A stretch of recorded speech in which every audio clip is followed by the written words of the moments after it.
स्वागतम सुस्वागतम। स्वागत है मित्रों, साधना दीदी की शिक्षाप्रद कहानियाँ यूट्यूब चैनल पर। मित्रों, आज के बच्चे ही कल का भविष्य हैं। इसी गुरु मंत्र का स्मरण कर यह पुस्तक लिखी गई ताकि आज 21वीं सदी में सदियों से चली आ रही पीढ़ी दर पीढ़ी सुनी सुनाई कहानियाँ जो लुप्त होने की कगार पर खड़ी है का संरक्षण हो सके। मैंने मनोविज्ञान की पुस्तक में पढ़ा था कि अगर आप किसी के समक्ष किसी का नाम बार बार लेकर कुछ कहते हैं तो सुनने वाला उसी पात्र की तरह बनने की कोशिश करता है। अतः इसी कारण मैंने यहाँ नीरव और पारस का नाम बार बार लेकर यह कहा है, जिसे सुन उन दोनों बालकों के व्यवहार में बदलाव आया। तभी यह पुस्तक की रचना की नींव पड़ी। मित्रों, यह कथन था इस पुस्तक की लेखिका साधना ठाकुर जी का। चलिए मित्रों, अब शिक्षाप्रद की कहानियों के सीरीज के अंतर्गत आज की कहानी से अपना ज्ञान वर्धन करते हैं।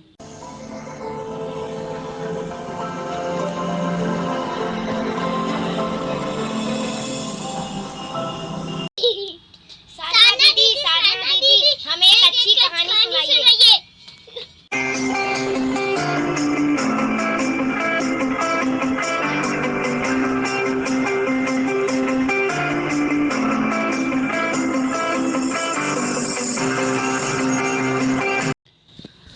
नमस्कार मित्रों, स्वागत है आपका। आज आप सुनने जा रहे हैं साधना ठाकुर कृत शिक्षाप्रद कहानियाँ पुस्तक की एक कहानी जिसका शीर्षक है गधा और धोबी।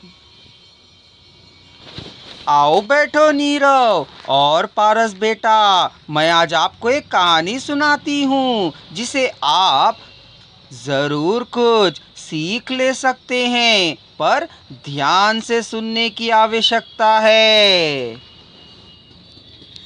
एक निर्धन धोबी था। उसके पास एक गधा था। गधा काफी कमजोर था क्योंकि उसे बहुत कम खाने पीने को मिल पाता था।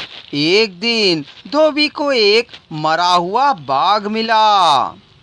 उसने सोचा, मैं गधे के ऊपर इस बाघ की खाल डाल दूंगा और उसे पड़ोसियों के खेतों में चरने के लिए छोड़ दिया करूंगा।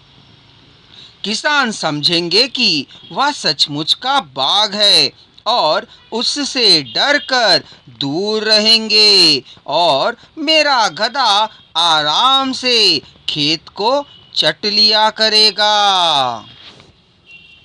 धोबी ने तुरंत अपनी योजना पर अमल भी कर डाला।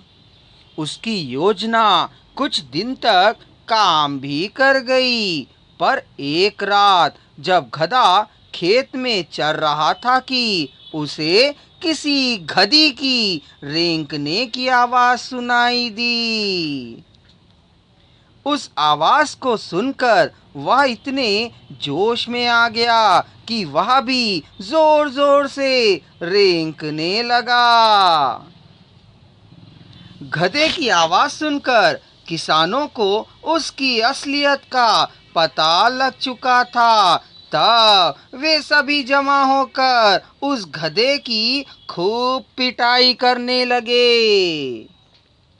इसलिए कहा गया है कि अपनी सच्चाई हमें कभी नहीं छिपानी चाहिए। एक ना एक दिन वह सभी के समक्ष अवश्य आ ही जाती है।